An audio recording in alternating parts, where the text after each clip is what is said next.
স্বাগতম সবাইকে। আমি রায়হান চৌধুরী। আবারও সবাইকে স্বাগতম জানাচ্ছি আমার IELTS এর ক্লাসে। আজ আমি যে লেকচারটা বানিয়েছি তার নাম আমি দিয়েছি রিডিং এর অলিগলি।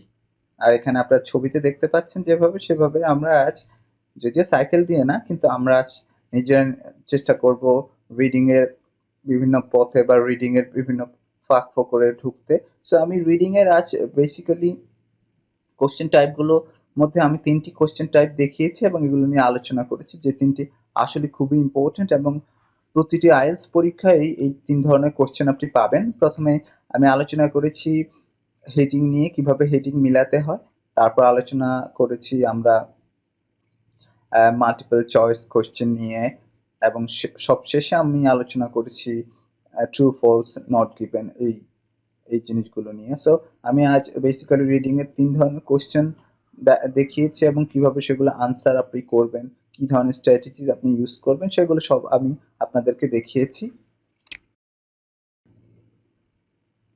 প্যারাগ্রাফ হেডিংটা যেটা হলো সেটা হলো যে আসলে আমি আপনাদেরকে একেবারে করে দেখাবো, কিন্তু আমি যেটা বলি যে এটা যদি বলতে হয় যে প্যারাগ্রাফ হেডিংটা কি জিনিস, সেটা হলো যে প্রতিটা প্যারাগ্রাফ থাকে একটা, যখন আমরা যে রিডিং প্যাসেজটা থাকে আমাদের জন্য, সেই রিডিং প্যাসেজগুলো কয়েকটি প্যারাগ্রাফে ভাগ থাকে, যেটা 8টি প্যারাগ্রাফ 10টি প্যারাগ্রাফে ভাগ থাকে।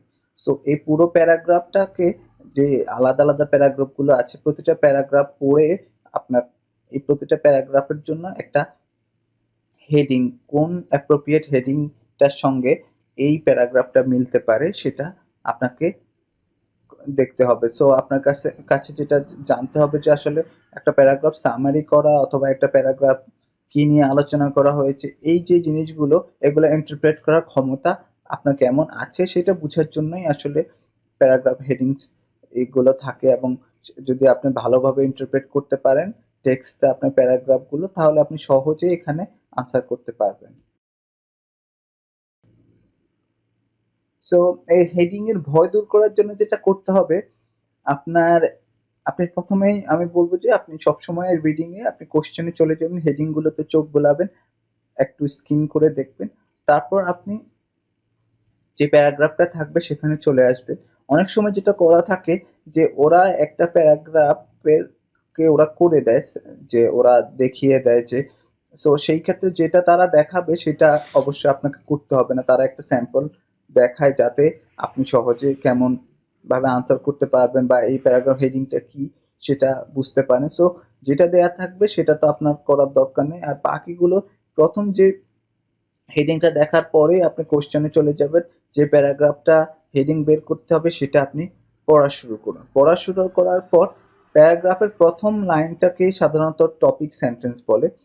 সেই টপিক সেন্টেন্সটা প্রথম লাইনটা পড়ুন, মাঝখানের দিকে একটু চোখ বুলান এবং শেষের লাইনগুলো একটু পড়ুন। সো এই কাজটা করে আপনি একটু গেস করার চেষ্টা করুন আসলে এটা কি, এবং আপনি আবার হেডিং এর সঙ্গে একটু মিলান। এই হেডিং এর সঙ্গে যেটার সঙ্গে আবার সম্ভাব্য মনে হবে সেই হেডিংটাকে মাথায় রেখে আপনি পুরো প্যারাগ্রাফটাতে ভালো করে একটু চোখ বুলান এবং একটু কনফার্ম হবেন যে আসলে এইটাই হেডিং। সো এই টেকনিক ফলো করে আপনি সহজেই কিন্তু মোটামুটি এই যে ভয়টা প্যারাগ্রাফ হেডিং এ সেটা আপনি দূর করতে পারেন। অনেক সময় দুটো হেডিং বা 3টে হেডিংকেই একটা প্যারাগ্রাফের হেডিং মনে হয়। যেটা আমি বলতে চাচ্ছি যে হেডিং থাকলে 10টা, এর মাঝে 3টে হেডিংকেই মনে হয় যে এই প্যারাগ্রাফটারই হেডিং। সো এই যে কনফিউশন, এটা থাকলে আপনি যেটা করবেন যে ভালোভাবে আপনি চেষ্টা করবেন হেডিং রিডিংটা পড়ার, টেক্সট পড়ে একটু কনফার্ম হওয়ার চেষ্টা করবেন। আপনি ভালোভাবে যেই আপনার সম্ভাব্য যে হেডিং গুলো আছে সেগুলোর সঙ্গে আরো ভালোভাবে সেগুলো আনসার বুঝার চেষ্টা করুন।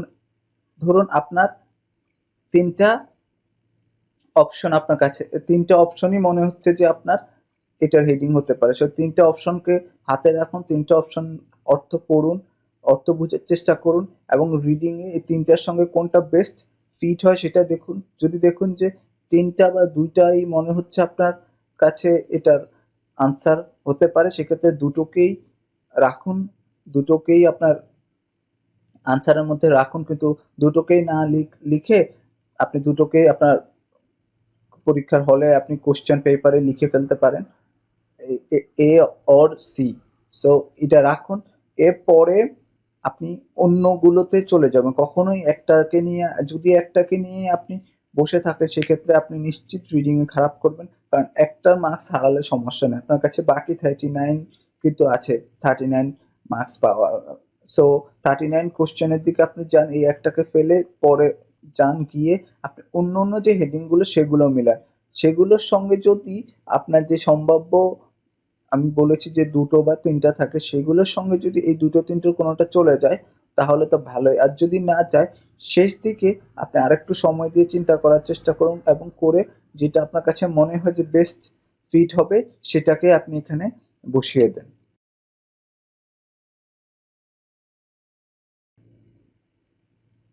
এখানে আমি প্যারাগ্রাফ হেডিং এর জন্য ছোট একটি উদাহরণ দেখিয়েছি। এখানে প্রথম যে লাইনটা লাল কালারের করা আছে সেটা হলো যে লাল ফন্টগুলো, সেটা আসলে হলো টপিক সেন্টেন্স। সেই টপিক সেন্টেন্সে যদি আমরা দেখি, আমরা কি দেখছি যে এখানে এক ধরনের মানুষের সঙ্গে কথা বলা হয়েছে, কথা মানুষের নিয়ে কথা বলা হয়েছে, যে এখানে আছে যে দেখুন, the Yoruba people of Nigeria, Nigeria এক ধরনের মানুষের সঙ্গে classify their towns in two ways. এখানে যখন আমি এই লাইনটা দেখি এখানে তারপর আমি হেডিং গুলাতে দেখলাম যে দেখুন এটার সঙ্গে কোন হেডিংটার মিল হয়। প্রথমে কিন্তু আমার কাছে মনে হচ্ছে না যে কোনোটার সঙ্গে, হ্যাঁ আরবান ডিভিশনস এইটার সঙ্গে একটু মিল হতে পারে, ঠিক আছে। তারপরে আছে টাইপ অফ সেটেলমেন্ট, এখানে দেখুন যেহেতু বলা আছে যে পিপলের কথা, মানুষ কোথায় থাকে বা মানুষকে নিয়ে কথা বলা হয়েছে, তো সেহেতু আরবান ডিভিশনটা কিন্তু আমার এলিমিনেট হয়ে যায়। সেক্ষেত্রে আমার টাইপ অফ সেটেলমেন্টস, সেটেলমেন্টস হলো যে আমাদের বসত, আমরা কোথায় থাকি। সো অ্যাকোমোডেশন, এখানে দেখুন তারা বলেছে যে পার্মানেন্ট টাউন্স, পার্মানেন্ট টাউন বলতে, এবং টেম্পোরারি সেটেলমেন্ট, দেখুন এই কিওয়ার্ড গুলো কিন্তু চলে এসেছে। তো এই যে টাইপ অফ সেটেলমেন্টের সঙ্গে কিন্তু আমার এখানে মিলে যাচ্ছে। শুধু কিওয়ার্ড মিলালেই হবে না, আপনি পুরোটাকে একটু স্কিম করে দেখুন, এখানে কিন্তু বলা আছে যে কি ধরনের শহরে কোন ধরনের মানুষরা থাকে, পার্মানেন্ট শহরে কারা থাকে, টেম্পোরারি অ্যাকোমোডেশন বা টেম্পোরারি সেটেলমেন্টে কারা থাকে। এই যে কথাগুলো, এগুলা কিন্তু আসলে এই টপিক সেন্টেন্সটা কিছুটা আমাদেরকে ইঙ্গিত দেয়, কিন্তু মূল ব্যাপারটা কিন্তু আমাকে ক্লিয়ার করে আমার মাঝখানের কথাগুলো। সো অনেকে বলে শুধু প্রথম লাইন আর শেষ লাইন পড়লে চলবে, কিন্তু আমার মনে হয় যদি আপনি মাঝখানে একটু স্কিম করেন এবং কিওয়ার্ডের সঙ্গে মিলান, সেক্ষেত্রে আপনি ভালোভাবে এবং সঠিকভাবে রিডিং হেডিংটা আনসার দিতে পারবেন। আর হেডিং এর একটা সুবিধা হলো, হেডিংটা যখন আপনি একটা পুরো টেক্সটের জন্য, রিডিং প্যাসেজের জন্য পুরো হেডিং করে ফেলেন, পুরো প্যাসেজের নিয়ে আপনার একটা ধারণা হয়ে যায়। সেই ক্ষেত্রে আপনার পরের কোশ্চেনগুলোর জন্য, লাইক এরপরে ট্রু ফলস বা এমসিকিউ, সেই ক্ষেত্রে আপনার আর বেশি স্কিমিং বা স্ক্যানিং করতে হয় না, কারণ সহজে আপনি জানেন আপনার কোথায় কোন ইনফরমেশন আছে। সো হেডিংটা ইভেন দো একটু টাফ, কিন্তু এটা কিন্তু আপনাকে পরে টাইম সেভ করতে হেল্প করে। তো এখন আমি আপনাদেরকে দেখাবো একটা পুরো প্যারাগ্রাফ, পুরো প্যারাগ্রাফের হেডিং গুলো আপনি কিভাবে মেলাবেন। আমি এখানে পুরো প্যারাগ্রাফ বলতে বুঝাচ্ছি যে এর আগে আমরা দেখিয়েছি ছোট একটি এক্সাম্পল, ছোট একটি প্যারাগ্রাফ। এখানে আমি দেখাবো যে পুরো অনেকগুলো প্যারাগ্রাফ নিয়ে যে পরীক্ষায় যেরকম হয় সেরকম। তো আসুন দেখি, রাইট হ্যান্ড সাইডে দেখুন যে আমার এখানে আছে লিস্ট অফ প্যারাগ্রাফ হেডিংস। এখানে লিস্ট আছে, পরীক্ষা এরকমই থাকবে আপনার জন্য, প্যারাগ্রাফ হেডিং থাকবে বা শিরোনামগুলো থাকবে। তো এখানে 10টি হেডিং আছে। এই 10টি হেডিং এর সঙ্গে আমার এখানে প্যারাগ্রাফ আছে, দেখুন 2টি 3টি 4টি 5টি 6টি 7টি হেডিং আছে। সরি 7টি প্যারাগ্রাফ আছে। আর 7টি প্যারাগ্রাফের সঙ্গে আপনি মিলাতে হবে 10টি হেডিং। সো এখানে যেটা করতে হবে যে আমাকে অবশ্যই 3টে এলিমিনেট করতে হবে, 3টাকে বাদ দিতে হবে, কারণ প্রতিটি প্যারাগ্রাফের জন্য একটা হেডিং। তো এখন আমি যেটা করব সেটা হলো যে আমি প্র্যাকটিক্যালি আপনাদেরকে দেখাবো যে আপনারা কিভাবে সলভ করবেন। আর যে প্র্যাকটিক্যালি করলে যেটা হবে যে সেটা হলো যে আপনারা বুঝতে পারবেন আসলে কিভাবে পরীক্ষার হলে আপনারা আমার টেকনিকগুলো অ্যাপ্লাই করবেন, বা আপনারা যখন আপনাদের মক টেস্ট দিবেন আপনারা কিভাবে আমার টেকনিকগুলো অ্যাপ্লাই করবেন। আমি এখন প্রথম থেকে শুরু করি। প্রথমটা এখানে দেখুন একটা টাউন সম্পর্কে বলা আছে। সো ওই টাউনের টাউনটা সম্পর্কে এই অ্যাসেটা আমরা অ্যাসেই বলি। তো এই অ্যাসেটাতে আমার 7টি প্যারাগ্রাফ আছে। তো প্রথম যে প্যারাগ্রাফটা আছে সেটা আমাদেরকে পড়তে হবে না, কারণ সেটা আমরা অলরেডি সলভ করেছি, যেটার আনসারও আমরা পেয়েছিলাম। আনসার ছিল যে types of settlement. So number 5 list of paragraph heading থেকে আমাদের নাম্বার 5 বাদ যাবে, আর আমাদের পড়ার দরকার নাই। সো আমরা এখন যেটা করব, আমি যে টেকনিকগুলো বলেছি, প্রথমে প্যারাগ্রাফ হেডিংগুলোর দিকে একবার চোখ বুলাবো। আমাদের আছে town facilities, walls, palace, urban divisions, architectural features. এভাবে করে আপনি একটু তাড়াতাড়ি করে স্কিম করে যে কি ধরনের কোশ্চেনের আছে বা হেডিংগুলো, সবসময় রিডিংয়ে যেটা করবেন যে আপনি আগে কোশ্চেনে চলে যাবেন। তো আমি প্যারাগ্রাফ হেডিংগুলো দেখে নেওয়ার পর আমি এখন স্ট্রেইট চলে যাব আমার এখানে প্যারাগ্রাফে। সো প্যারাগ্রাফ যে এই প্যারাগ্রাফটা যদি আমি পড়া শুরু করি, আমরা দেখছি যে in the 19th century most towns were heavily fortified and the foundations of these walls are sometimes visible. So এই যে প্রথম লাইনটা পড়লাম, সবসময় মনে রাখবেন যে এই প্রথম লাইনটাকেই বলে টপিক সেন্টেন্স। এই টপিক সেন্টেন্স পড়ে আমি চেষ্টা করব যে আমি কিছু গেস করার।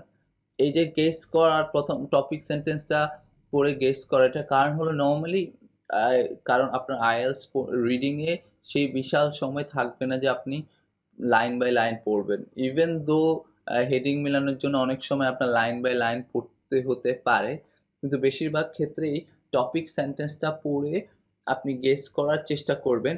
এখানে দেখুন আমি কিছু আপনাদেরকে টিপস দিই। 19th সেঞ্চুরি, এটা হলো একটা সময়ের কথা বোঝানো হয়েছে। তো এখানে আসুন আমরা যদি এই সময়টা ধরে কিছু খোঁজার চেষ্টা করি তাহলে আমরা কিছু পাই কিনা। 19th সেঞ্চুরিটা হলো একটা সময়, আর যখন এরকম আমরা কোনো ঐতিহাসিক বা ইতিহাস নিয়ে কথা বলতে যাই তখন কিন্তু আমরা এরকম পিছনের কথাগুলো টানি, 19th সেঞ্চুরি বা 18th সেঞ্চুরি। সো এই কথাটার সঙ্গে আমি যদি মেলাতে যাই, দেখুন আমার এখানে চলে আসছে যে আমরা একটু স্ক্যান করে এখানে দেখছি হিস্টোরিক্যাল ফাউন্ডেশনস।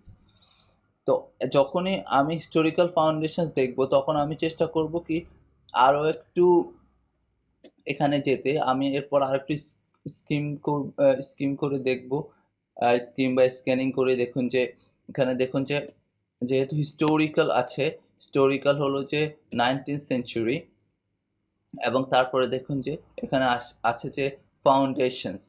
সো এই যে হিস্টোরিক্যাল ফাউন্ডেশনসটা, এই টপিক সেন্টেন্সটা পড়েই কিন্তু আমি মোটামুটি শিওর হয়ে যেতে পারে। আর এরপরে আপনি দেখুন যে শেষের দিকে আছে the markets are generally located centrally and in a small towns.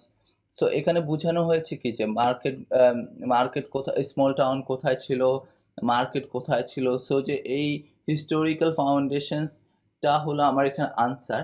আপনি এখানে দেখুন যে আমি টেকনিকটা ইউজ করেছি। প্রথমে আমি টপিক সেন্টেন্স পড়েছি, টপিক সেন্টেন্স পড়ে আমি টপিক সেন্টেন্সে 19th সেঞ্চুরি এবং ফাউন্ডেশনস এই দুটা ছিল আমার আমার যেই আমার কিওয়ার্ড বা যেগুলো ধরে আমি আমি প্যারাগ্রাফের সঙ্গে মিলিয়েছি, প্যারাগ্রাফ হেডিংয়ের সঙ্গে মিলিয়েছি। সো এই দুটো কিওয়ার্ড ইউজ করে তারপর আমি অন্য লাইনগুলো একটু দেখেছি, দেখে আমি এখানে কনফার্ম হলাম যে আমার এখানে নাম্বার 6টা হলো আমার আনসার।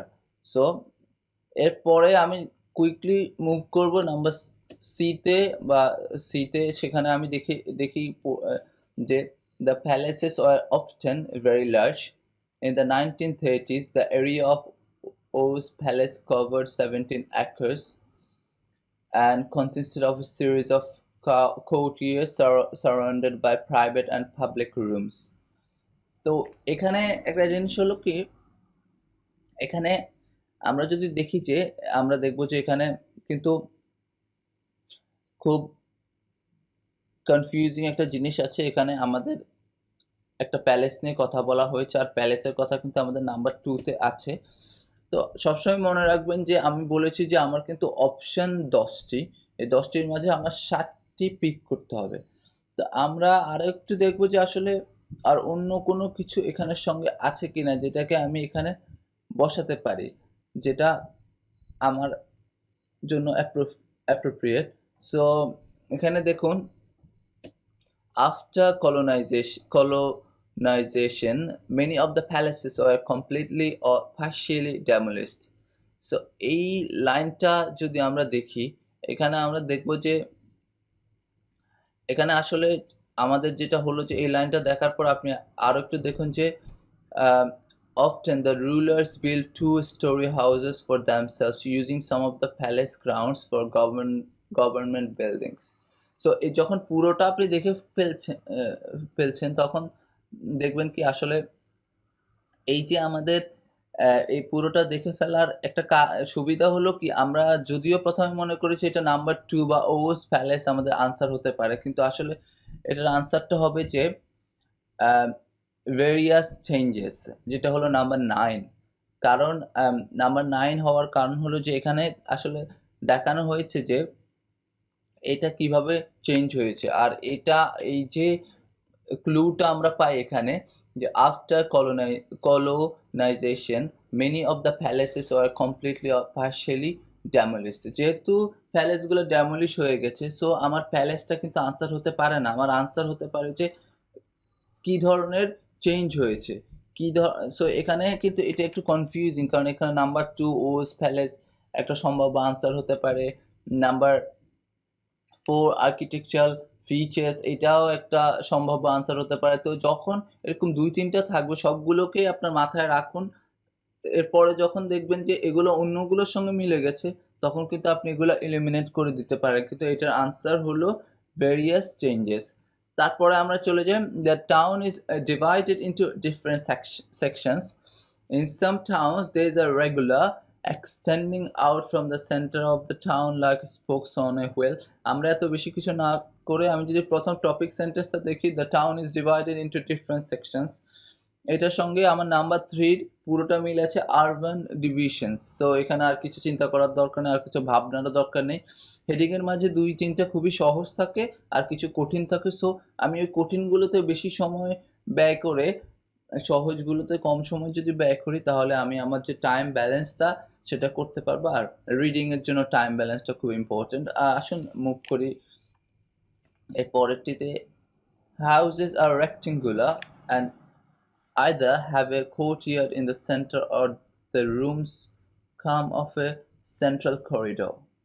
So এখানে প্রথমটা লাইনটা যদি আমি পড়ি সেটাতে আমার একটা জিনিস, আমি কিন্তু একটা কথা বলি, আমিও কিন্তু আসলে সলভ করিনি সো আগে তো আমি আসলে আপনাদের মতোই পরীক্ষার যে যেভাবে অ্যাপ্রোচ করতে হবে আমার জন্য, যেভাবে করতে হবে সেটাই আমি আসলে অ্যাপ্লাই করছি। সো এটা পড়ে একটা জিনিস আমরা মনে আছে আমি দেখেছিলাম স্কিমিং করার সময়, আর্কিটেকচারাল সামথিং।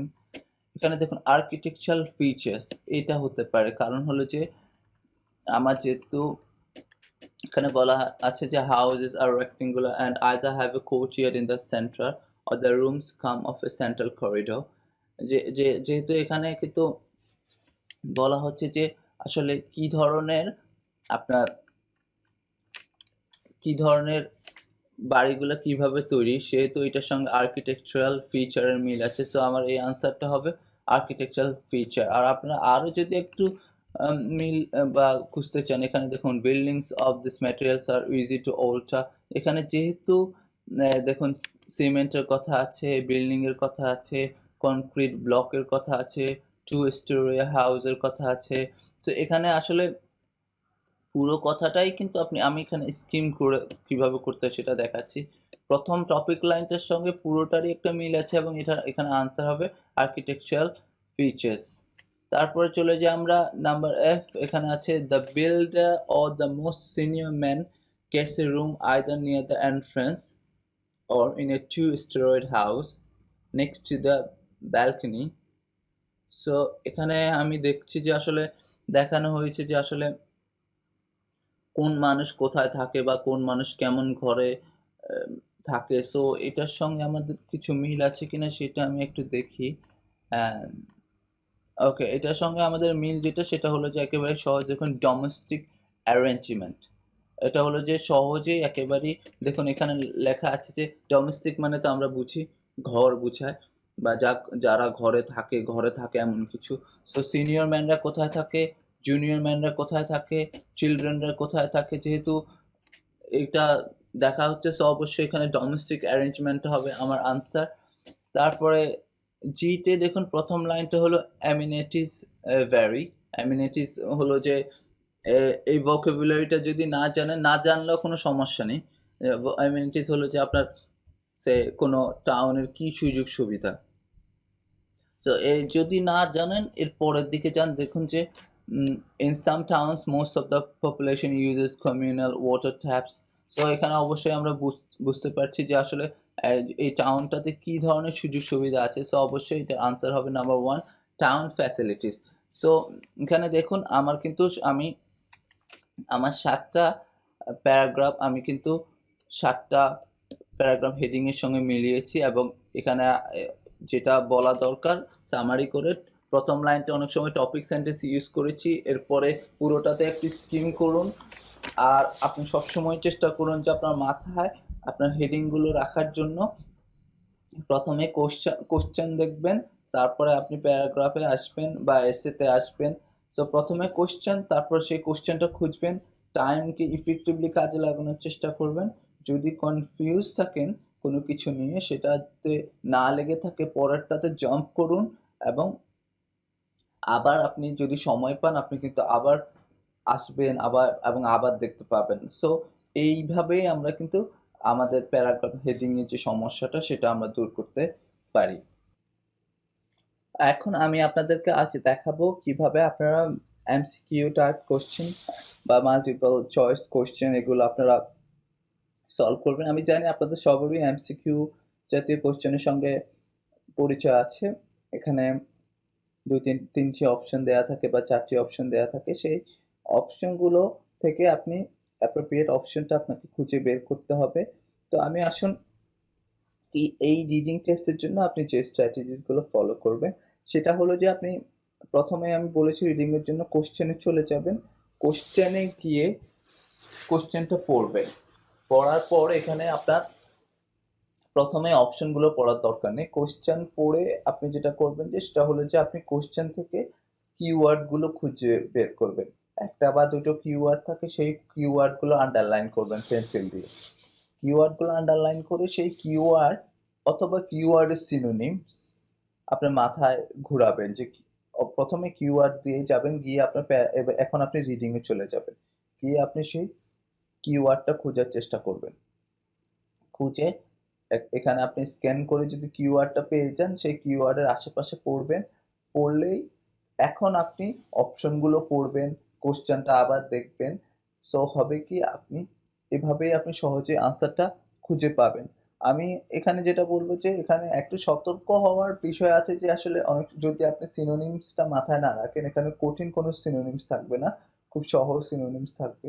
যদি কঠিন সিনোনিমসটা মাথায় না রাখেন সেই ক্ষেত্রে যেটা হয় যে আসলে আমি আনসারটা খুঁজে পেতে আমার অনেক সময় লেগে যায়। তো আসুন আমি যেটা করব যে সেটা হলো যে আমি একটা ছোট আপনাদেরকে এক্সাম্পল দেখাবো যাতে আপনারা সহজে এমসিকিউটা বুঝতে পারেন। এখানে দেখুন একটা এমসিকিউ আছে, হোয়াট ইজ ড্রাই ফার্মিং। এখানে আমি এটা পড়ে আমার এখানে কিওয়ার্ড হলো ড্রাই ফার্মিং। তো আমি এই ড্রাই ফার্মিংটা নিয়ে আমি চলে যাই আমার প্যারাগ্রাফে স্ট্রেইট। এখানে দেখুন প্রথম আমি প্রথমে স্কিম করে ফার্স্ট প্যারাগ্রাফে কোথাও ড্রাই ফার্মিং বা ফার্মিং কিছু দেখছি না, সিনোনিমসও দেখছি না। এখানে আমি দেখুন খুঁজে পেয়েছি ড্রাই ফার্মিং।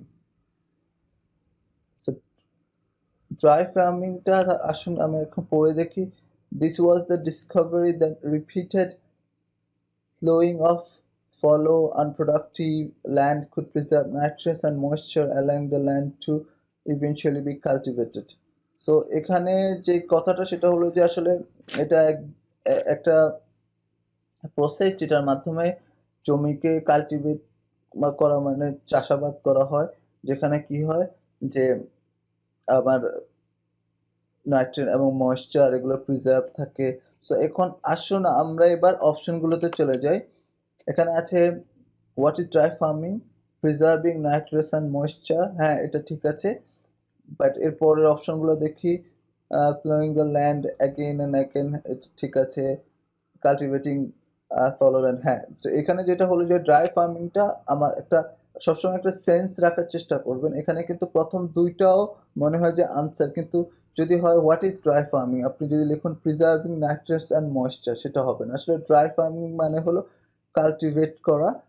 আমরা কিওয়ার্ডের সঙ্গে যেটা মিলে যায় যে সেখানে হলো যে কাল্টিভেটিং ফলো ল্যান্ড। সো এই কাল্টিভেটিং ফলো ল্যান্ডটা হবে আমার আনসার। সো আমার আনসারটা হবে সি। তো এখানে যেটা টেকনিক ফলো করেছি আপনি আবারও এখানে দেখতে পারেন যে আসলে আপনারা একটু পড়ে দেখতে পারেন যে দরকার হলে যে যেটা করবেন যেটা হলো যে একটু মিলিয়ে দেখবেন, একটু ঠান্ডা মাথায় পড়বেন। কারণ এখানে প্রথম দুটো অপশন এই টোটাল কথাটারই দুটো পার্ট, বাট মেইনলি এখানে একটা কথা আছে যে ইভেনচুয়ালি। ইভেনচুয়ালি মানে দিয়ে বুঝাতে চাচ্ছে যে আসলে কি করা হয়, আসলে ড্রাই ফার্মিংটা মানে কি।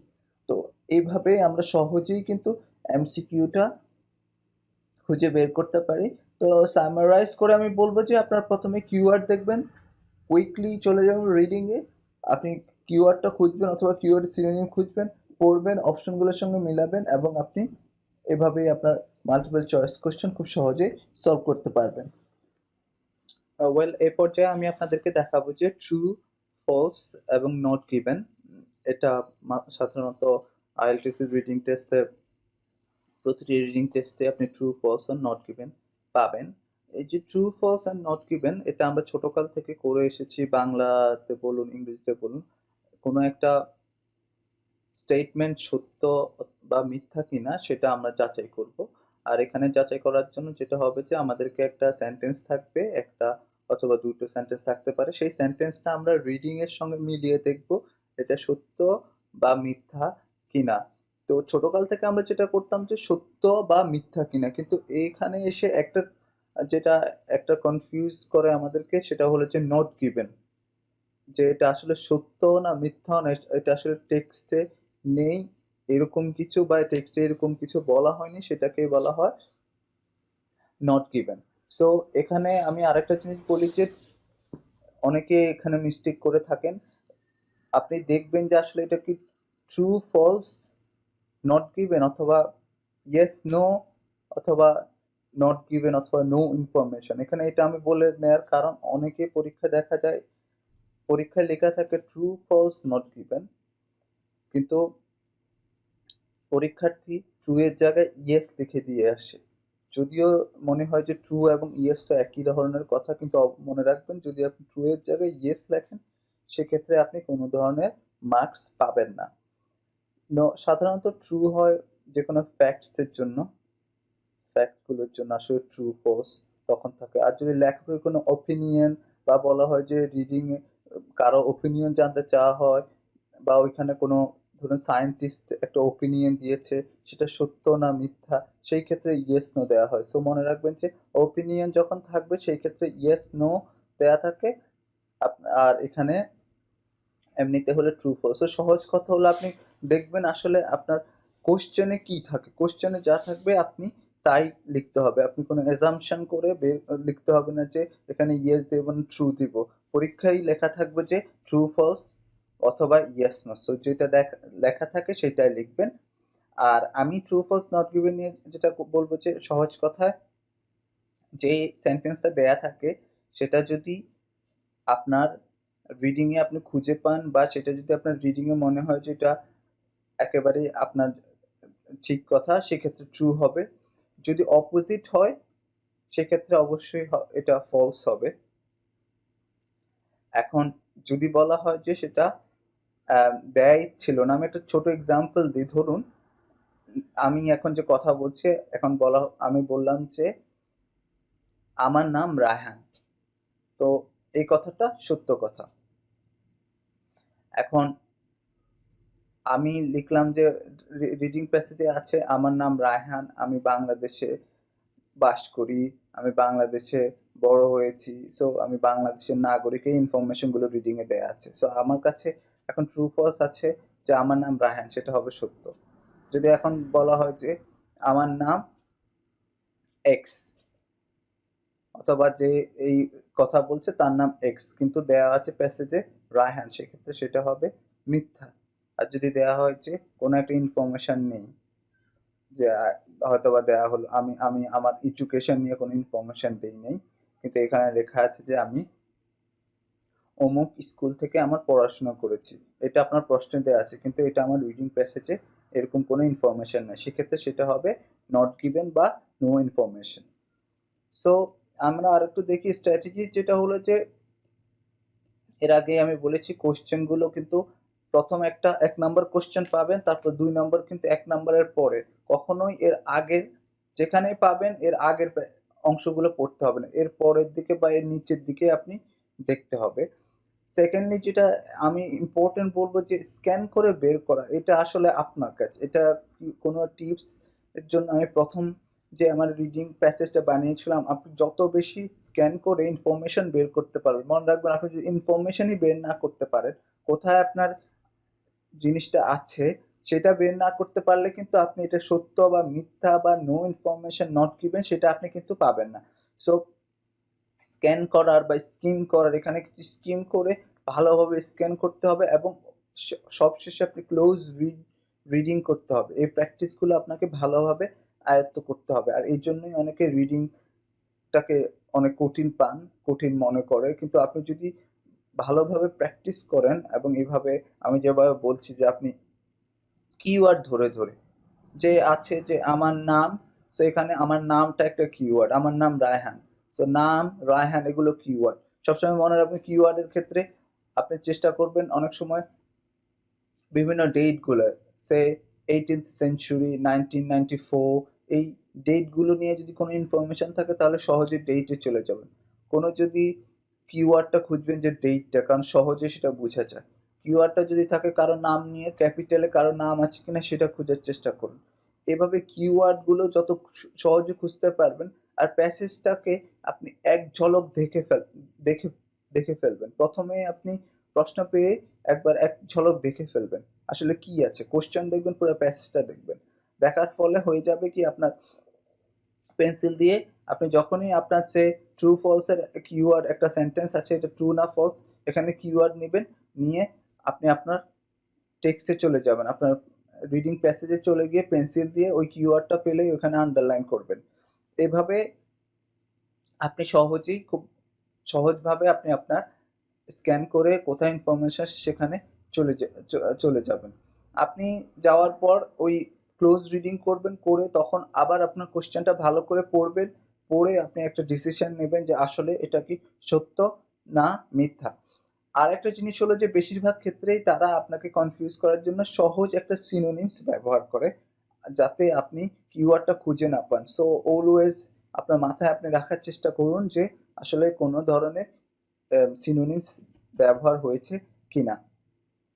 আরেকটা ইম্পর্টেন্ট জিনিস হলো যে এই ধরনের controlling word like only, all, never, exactly, এই ধরনের জিনিসগুলো দিয়ে আপনাকে সাম, এই ধরনের জিনিসগুলো দিয়ে, ধরুন কথা আছে যে সাম পিপল মানে কিছু মানুষ, কিন্তু আপনার কোশ্চেন আছে এভরিওয়ান বা এভরিবডি, তো সেই ক্ষেত্রে আপনি যদি এই কন্ট্রোলিং ওয়ার্ডগুলোর দিকে নজর না দেন, বা অনলি থাকতে পারে, অল থাকতে পারে, এই কন্ট্রোলিং ওয়ার্ডগুলোর দিকে যদি নজর না দেন তাহলে আপনি ভুল করার সম্ভাবনা থাকে। সো আপনি কন্ট্রোলিং ও এই যে ওয়ার্ডগুলো সেগুলোর দিকে একটু খেয়াল রাখবেন। তারপরে এটা আমি আগেই বলেছি যে আপনি কারেক্ট কোড ইউজ করবেন, যে ইয়েস নো অথবা ট্রু ফলস যেটা থাকে সেটাই আপনি লিখবেন। সো পরীক্ষার কোশ্চেনটা, আইএলটিএস পরীক্ষার কোশ্চেন পড়াটা বা কোশ্চেনের দিকে মনোযোগ দেওয়াটা, কোশ্চেনে কি আপনি কখনোই মুখস্থ যে হ্যাঁ আমি আগে করেছি সো আমার কোশ্চেন পড়ার দরকার সেটা হবে না। এটা আসলে অনেক সময় ট্র্যাপ হিসাবেও তারা কিন্তু এটা করে যেন আপনি ভুল করেন, আপনার আসলে কতটুকু রিডিং মানে কি, আপনি আসলে পড়ছেন কিনা, আপনি যদি কোশ্চেনের ইনস্ট্রাকশনই না পড়েন তাহলে তো আপনি ভালো করতে পারবেন না। এখন আমরা ছোট একটা এক্সাম্পল দিই, এখানে একটা লেখা আছে চিলিজ, চিলিজ মানে আমরা জানি যে মরিচ, মরিচ originate in south America and have been eaten for at least 9,500 years. So এই লাইনটা থেকে আমরা এখন এখানে 3টা এক্সাম্পল আমি দেখিয়েছি। চিলিজ আমরা দেখলাম যে আমাদের নাম্বার 1টা যেহেতু চিলিজ আসলে সাউথ আমেরিকা থেকে প্রডিউস হয় বা সাউথ আমেরিকা থেকে আসে, তো এটা ট্রু। সেকেন্ড ওয়ান দেখুন, people began eating Chillies in the last few centuries. এখানে দেখুন আমার কিওয়ার্ডটা হলো ফিউ সেঞ্চুরিজ এবং আমার কিওয়ার্ডটা হলো যে এই ফিউ সেঞ্চুরিজটা একটা টাইম, এই টাইমটার সঙ্গে আমি মিলিয়ে আমি খুঁজে শুরু করব টাইম কোথায় আছে। সো এখানে দেখুন আছে যে 9500 ইয়ার্স। তো এখানে আসলে এখানে আছে 1000 ইয়ার্স আর এখানে লিখেছে ফিউ সেঞ্চুরি, কয়েক শ বছর, আর এখানে লেখা হয়েছে 1000 বছর থেকে। সো যেহেতু এটা কন্টেন্ট করছে, এটা আসলে আমরা যেটা যে সেন্টেন্সটা সেটার সঙ্গে আমাদের কথাটা মিলছে না, এটা টোটালি কন্ট্রাইন্ডিকেট করছে একটাকে একটা। সো এই কন্ট্রাইন্ডিকেট করার জন্য আমরা এখানে কিন্তু এটাকে ফলস দিয়েছি। এখন আসুন শেষটা ট্রু না ফলস এটা আমরা দেখি। এখন South Americans were the first people to start eating Chillies.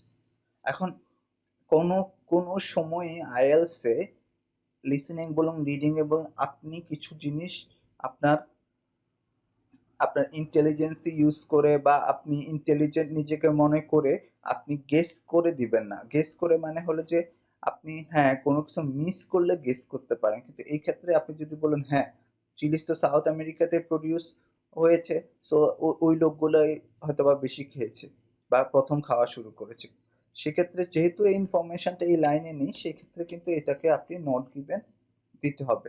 So আমরা এখানে দেখেছি যে আসলে আমরা কিভাবে ট্রু ফলস এবং নট গিভেন এই কোশ্চেনগুলো আমরা আমরা কিভাবে খুঁজে বের করব এবং কিভাবে আমরা বেসিক যে জিনিসগুলো জানা দরকার সেগুলো আমি দেখেছি। তবে যেটা মূল ইম্পর্টেন্ট কথা হলো স্ক্যান করা শিখুন, কিভাবে আপনি ইনফরমেশনটা খুঁজে পাবেন সহজে সেটা শিখুন। আর এই জন্য আমার রিডিং এর লেকচার 1টা আর দেখার চেষ্টা করুন এবং সেভাবে প্র্যাকটিস করুন।